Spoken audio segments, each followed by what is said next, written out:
प्रिय छात्राध्यापक एवं छात्राध्यापिकाएं, सुप्रभात।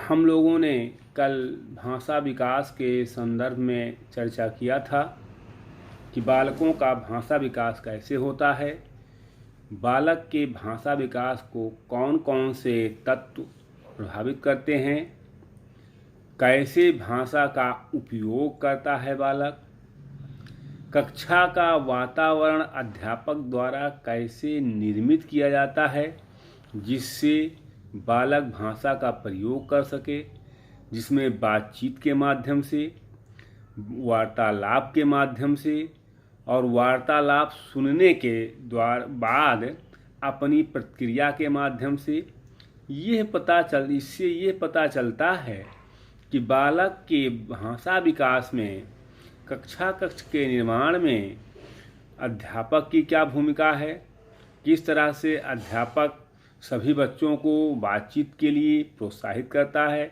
वाद विवाद के लिए प्रोत्साहित करता है, तमाम ऐसी बातों का या तमाम ऐसे प्रोग्राम को ऑर्गेनाइज करता है अध्यापक जिससे बालक का भाषा विकास हो सके बेहतर ढंग से। जैसे कक्षा में अंताक्षरी प्रतियोगिताएं पहले होती थीं, अब होती हैं कि नहीं होती हैं छोटी छोटी क्लासों में, और उसमें जो है बच्चे अंताक्षरी खेलते थे, 2 ग्रुप बनता था, सबको उसमें एक तो हम की भावना आती थी, टीम भावना से वर्क करते थे, और टीम भावना के साथ ही साथ उनमें भाषा का विकास बहुत प्रबल रूप से होता था। दूसरी चीज डिबेट अध्यापक के निर्देशन में, यानी जो कुछ भी चीज़ें कक्ष में होंगी बालक के भाषा से संबंधित, भाषा विकास से संबंधित, वो बालक करेंगे तो स्वतंत्रता पूर्वक उनको अपनी बात को रखने का, अपनी बात को कहने का और दूसरी की बात को सुनने का, प्रत्युत्तर देने का पूरा अधिकार रहता है। और अधिकार पूरा नहीं रहेगा, स्वतंत्रता नहीं रहेगी तो उनका निश्चित रूप से भाषा विकास बाधित होगा। लेकिन ये सारी प्रक्रियाएं, सारी चीज़ें होंगी अध्यापक के दिशा निर्देशन में।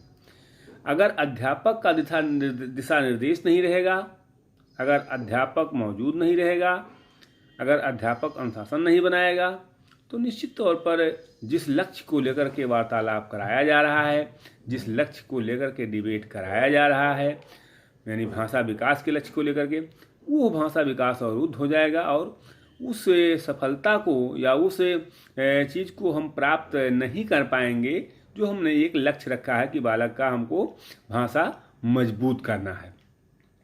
उसी में एक कड़ी आती है जो आज का हमारा टॉपिक है, भाषा में सामाजिक सांस्कृतिक भिन्नताएं, उच्चारण, संचार में अंतर, socio culture and variation in language है। तो कहने का आशय यहाँ ये कि भारत विविधताओं का देश है। भारत में विभिन्न जातियों के लोग हैं, विभिन्न धर्मों के लोग हैं, विभिन्न वर्गों के लोग हैं, विभिन्न संस्कृतियों के लोग हैं।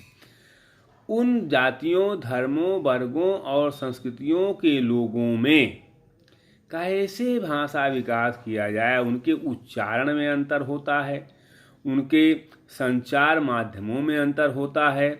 आज हमारा देश जब बहुसांस्कृतिक एवं बहुभाषी है, यहाँ विभिन्न धर्मों, जातियों, उपजातियों और एवं संस्कृतियों के लोग निवास करते हैं जब, तो इसलिए उनके बच्चों में भी सांस्कृतिक भिन्नता स्पष्ट रूप से दिखाई पड़ती है। निश्चित तौर पर चूँकि बालक जिस समाज में जन्म लेता है, मनुष्य सामाजिक प्राणी है, आप सभी जानते हैं, तो बालक जिस समाज में जन्म लेता है उसके भाषा विकास पर निश्चित तौर पर प्रभाव पड़ता है। उस समाज का रहन सहन, उस समाज के रीति रिवाज, उस समाज की गतिविधियाँ, उस समाज का खान पान, उस समाज के कल्चर, इन सब से बालक प्रभावित हुए बिना नहीं रह पाता है। सामाजिक भिन्नता का आशय यहाँ है कि एक समूह के लोग अपनी जाति, धर्म और भाषा के कारण भिन्न होते हैं। जैसे अमेरिका में आप देख लीजिए, श्वेत अश्वेत का अंतर एक सामाजिक विभाजन है, एक सामाजिक भिन्नता है, वो चाहे अफ्रीका में हो, क्योंकि श्वेत लोग आमतौर पर गरीब, बेघर और भेदभाव के शिकार हैं।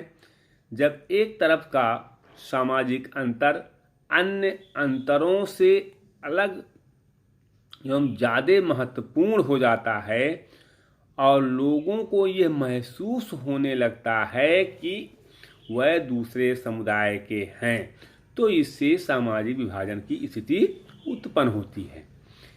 सामाजिक एवं सांस्कृतिक भिन्नता के कारण क्या हो सकते हैं, कौन कौन से कारण हैं, कैसे हम माने कि सामाजिक भिन्नताएं हैं। तो इस कारण में सबसे पहला जो कारण समझ में आ रहा है वो है जाति या जन्म। हमारे देश में सामाजिक भिन्नताओं का सबसे महत्वपूर्ण कारक जाति व्यवस्था है। एक व्यक्ति अगर उच्च जाति में जन्म ले लिया तो वो अपने आप को उच्च समझने लगा। एक व्यक्ति निम्न जाति में जन्म ले लिया तो इसका इसलिए निम्न माना जाता है क्योंकि उसका जन्म निम्न जाति में हुआ है।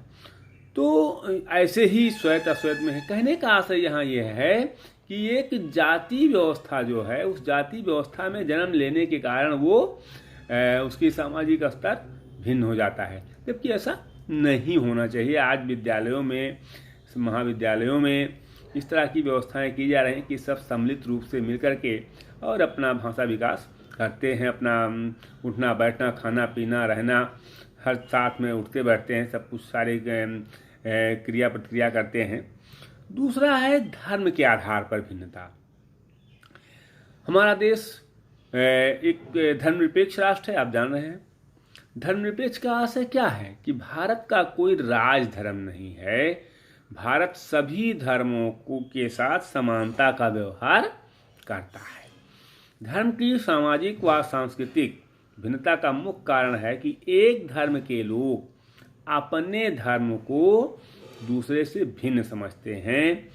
वह सामाजिक एवं सांस्कृतिक भिन्नताएं आर्थिक और आस्तिक और नास्तिक को लेकर भी हो सकती हैं। कोई आस्तिक है, कोई नास्तिक है, तो इससे भी भिन्नताएं होती हैं।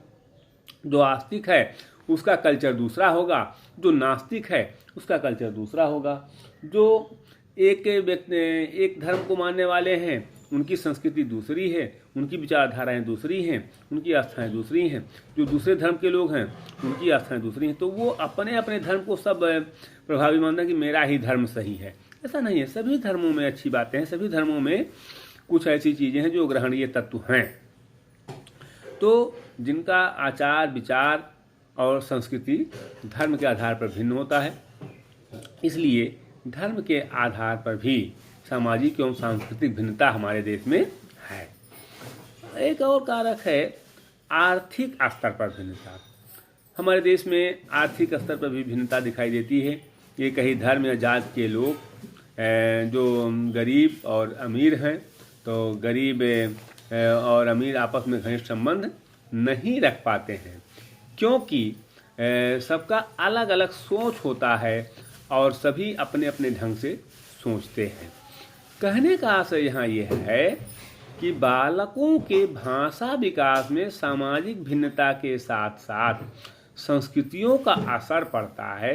विभिन्न धर्मों, जातियों, वर्गों और संस्कृतियों के प्रति आदर सम्मान, उनके रीति रिवाजों, परंपराओं, मूल्यों, मान्यताओं, रहन सहन, खान पान, वेशभूषा और भाषा आदि के विषय में ज्ञान देना आवश्यक होता है। बालकों में इस भावना का विकास किया जाना चाहिए कि वह सभी संस्कृतियों की श्रेष्ठताओं को खुले मन से स्वीकार कर अपनी संस्कृति का विकास करें। आपको अपनी संस्कृति का विकास करने का पूरा राइट है, लेकिन अन्य संस्कृतियों का भी आदर और सम्मान करें। ऐसा करने से होगा क्या कि विभिन्न संस्कृतियों के मेल मिलाप से बालक में समरसता के भाव आएंगे, एकता के भाव आएंगे और उसका डेवलपमेंट अच्छे ढंग से होगा, वो कुंठित नहीं होने पाएगा। देखिए, तमाम लोगों की बोली भाषा अलग अलग होती है तो उसको लोग बच्चे चिढ़ाते हैं। अध्यापक की ड्यूटी बनती है ये कि अध्यापक ऐसी गतिविधियों को क्लास में ना होने दे, ऐसी गतिविधियों को रोके। तो वह सभी संस्कृतियों की अपनी श्रेष्ठता होती है। सांस्कृतिक भावना के विकास से बालक के जो है संकीर्णताओं का अंत करे, अपने जो संकीर्णता है उसको समाप्त करना चाहिए और विभिन्न संस्कृतियों के प्रति आस्था और सम्मान की अभिवृत्ति का निर्माण करना चाहिए, जिससे बालक सामाजिक भेदभाव, असहिष्णुता और संस्कृतियों से ऊपर उठ सके। अगर उसमें सामाजिक भेदभाव रहेगा, असहिष्णुता रहेगी, तो ये संकीर्णता के गुण हैं, इनसे आज उसका भला होने वाला नहीं है। भारत एक विशाल देश है, यहाँ अनेक समूह और वर्ग हैं, अपनी अपनी परंपराएं हैं, विशेषताएं हैं, अपनी अपनी परंपराओं की विशेषताएं हैं। शिक्षा के माध्यम से बालकों में उचित दृष्टिकोण और आदतों का विकास किया जाता है, जिससे वह दूसरी संस्कृतियों से घृणा न करें, अपितु उनको समझने का प्रयत्न करें, उनकी सराहना करें, उनका आदर करना सीखें और परस्पर सहयोग के साथ रहते हुए अपना संचार और संचार माध्यम बढ़ाएं और उच्चारण में अंतर को कम करें। कहने का आशय यहाँ ये है कि सामाजिक और सांस्कृतिक भिन्नताओं के अनुसार बालक का भाषा विकास के संबंध में जो सुझाव हैं, वो सुझाव ये होते हैं कि बालकों को उस भाषा में पहले शिक्षा दी जानी चाहिए जिस भाषा को वह बोलते हैं। इस भाषा के माध्यम से वह अपनी पाठ्य वस्तु को आसानी से समझ सकते हैं। बालक जिस क्षेत्र में रहते हैं उस क्षेत्र के शिल्प और उद्योग की भी शिक्षा बालकों को अवश्य दी जानी चाहिए प्रारंभ से ही। बालकों का पाठ्यक्रम उनके व्यावहारिक जीवन से संबंधित होना चाहिए।